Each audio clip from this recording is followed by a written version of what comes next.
Membersihkan karang gigi dapat menyebabkan gigi goyang. Lalu apakah setiap gigi yang sudah goyang harus dicabut? Jadi kalau terlalu lama itu bisa menyebabkan infeksi yang menyebabkan kerusakan tulang. Akibatnya giginya malah jadi goyang. Manfaat tomat untuk kesehatan prostat. Yang kita ketahui salah satu penyebab dari kanker adalah radikal bebas. Dan pada saat seseorang mengalami kanker atau pembesaran prostat, tentunya pasti ada kerusakan sel.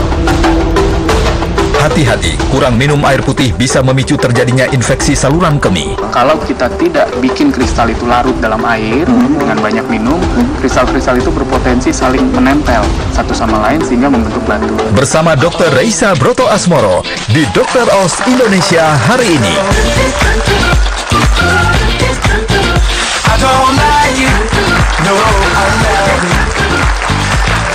Selamat datang di Dr. Oz Indonesia. Senang sekali saya berjumpa lagi dengan Anda nih pemirsa. Hari ini saya akan ditemani oleh seorang bintang tamu. Apa kabar Ari? Alhamdulillah baik dokter. Ari selain kesibukan di sinetron, sibuk apa lagi nih belakangan ini? Sejauh ini masih syuting aja dulu. Gitu ya? Iya. Karena itu udah menyita waktu banget tuh pasti ya? Banget. Wah, tapi masih tetap harus memperhatikan kesehatan dong. Ya harus banget. Karena kan selain kita syuting kan harus ada jaga stamina juga. Bener, tapi saya mau penasaran juga nih. Saya mau nanya nih sama Ari, kapan sih terakhir kali ke dokter gigi? Nah, ayo. Wow, Kan kapan sibuk ya? Kayaknya udah lama banget, udah lama banget nggak ke dokter gigi. Wah, kalau penonton di studio nih, ayo, kapan kira-kira terakhir kali ke dokter gigi? Oh, ada yang baru, ada yang udah lama. Nah itu jadi pertanyaan juga nih dok. Kenapa? Kan kalau ke dokter gigi itu harusnya kapan sih dok? Nah. Berapa lama tuh tenggatnya gitu loh? Berapa lama? Iya. Nah, sebenarnya ini berkaitan juga dengan kondisi gigi kita. Kalau misalnya kita menjaga dengan baik, ya 2 kali setahun tuh cukup. 2 kali Setiap setahun. 6 bulan sekali itu cukup. Tapi apabila mengalami permasalahan gigi, apalagi nih orang-orang yang punya permasalahan dengan karang gigi, apalagi sampai di rongga mulutnya ada gigi yang goyang. Iya. Nah, itu pasti harus konsultasi dulu.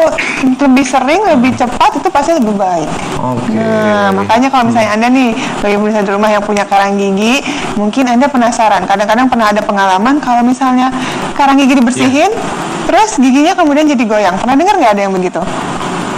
Pernah sih dok, ada temen juga sih, ada yang pernah dibersihin Oh, iya? karang gigi juga. Cuman habis itu giginya goyang, padahal nggak dikasih musik loh dok.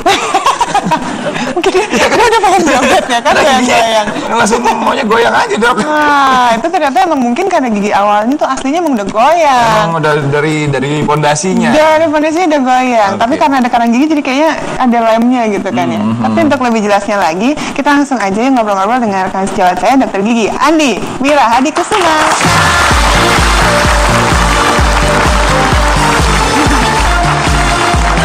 Hai dok. Halo, apa kabar? Agak maju lagi sini. Saya nggak gigit kok. Halo, Dokter Andi ini kan dokter gigi, sekarang masih jadi dosen juga ya dok ya di masih jadi FKG dosen Trisakti ya? Universitas Trisakti, Fakultas Kedokteran Gigi. Itu dia. Berarti kalau misalnya urusan gigi pasti nanya ke Dokter Andi nih. Ya, boleh. Mau ditanya apa ya? Silakan. Seperti yang tadi temennya Ari nih. Ya ada teman saya, katanya kan dia habis bersihin karang giginya dok. Tiba-tiba kok setelah dibersihkan malah giginya goyang dok. Oh, jadi goyang. Iya. Padahal belum tentu ya Dokter Andi ya, yang Belum namanya gigi tentu, goyang ya, bisa aja. Justru karang gigi itu kan bagus banget tuh untuk membersihkan karang gigi itu harus rutin. Jadi nggak boleh dibiarkan terlalu Setiap lama. bulan sekali sebenarnya harusnya ya. Jadinya sebenarnya memang beberapa pasien banyak yang mengalami seperti itu keluhannya.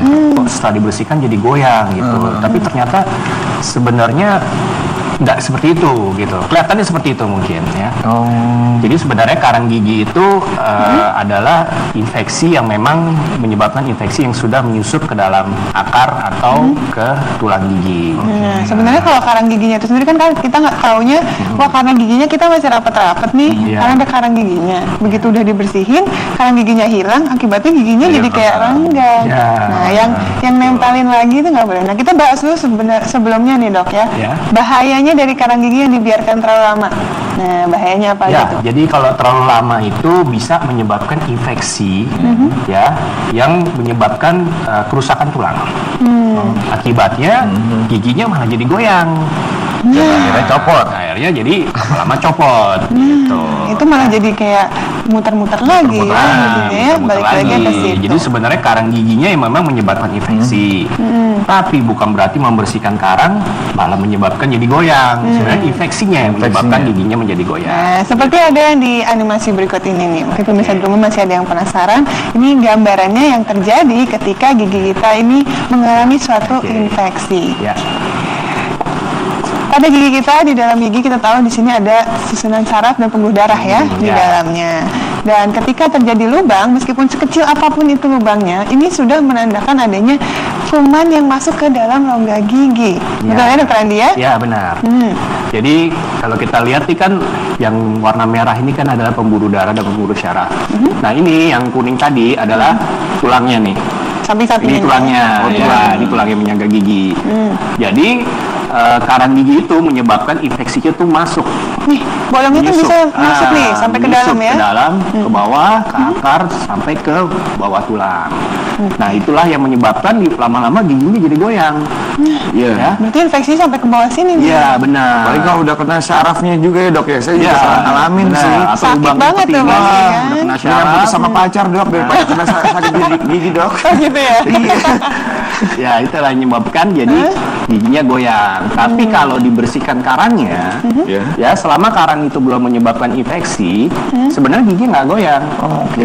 Karena Tapi belum kalau- terkena sini ya. Betul. Tapi kalau infeksi udah sampai sini, walaupun karang giginya sudah dibersihkan, ya giginya akan tetap goyang. Jadi seakan-akan dibersihkan karang kok giginya jadi tambah goyang ya, atau malah jadi goyang. Padahal sebenarnya enggak, memang sudah ada infeksi di bawahnya. Malah kalau nggak dibersihkan karangnya, akan tambah lebih parah lagi kegoyangannya. Kalau begitu nanti kalau efeknya nanti kalau misalnya nggak dibersihkan juga, bolongnya tidak ditanggulangi dengan baik, akibatnya ini malah bisa timbul infeksi luas ya di sini. Iya, benar. Malah Sampai bisa abses merambat, mungkin ya? betul, abses atau merambat ke gigi sebelahnya malah jadi ikut goyang. Atau mungkin ke bagian bawah? Ya, bagian bawah juga bisa menyebabkan infeksi yang lebih luas, bisa menyebabkan kista misalkan contohnya. Kita di dalam sampai ke tenggorokan. Bahaya kan, serem ya.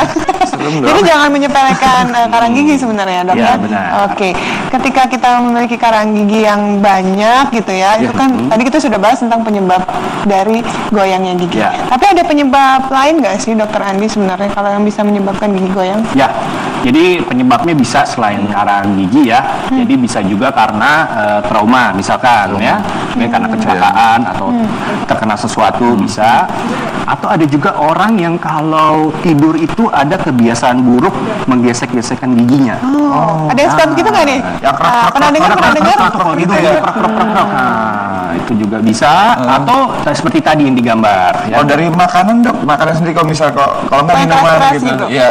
Nah, makanan juga bisa. Makanan juga bisa. Kalau kebiasaan makan yang keras-keras ya, setiap hari lama-lama giginya bisa jadi retak atau fraktur, lama-lama bisa goyang, itu juga bisa.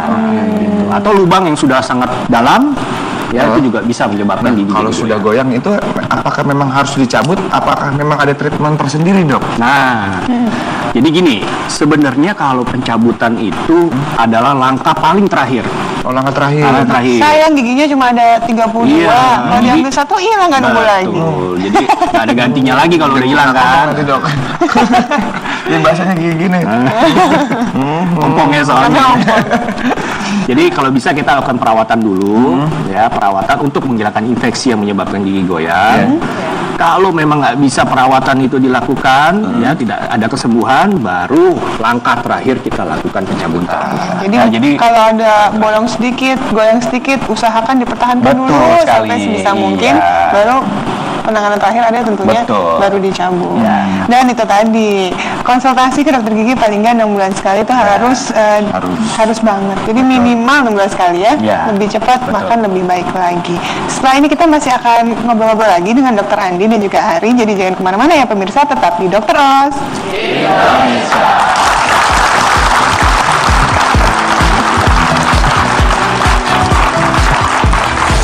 Gigi manusia tidak untuk mengkonsumsi daging setiap hari. Gigi kita tuh memang tidak semuanya itu didesain khusus untuk mengkonsumsi daging. sedangkan manusia ini karena pemakan segala punya 3 gigi.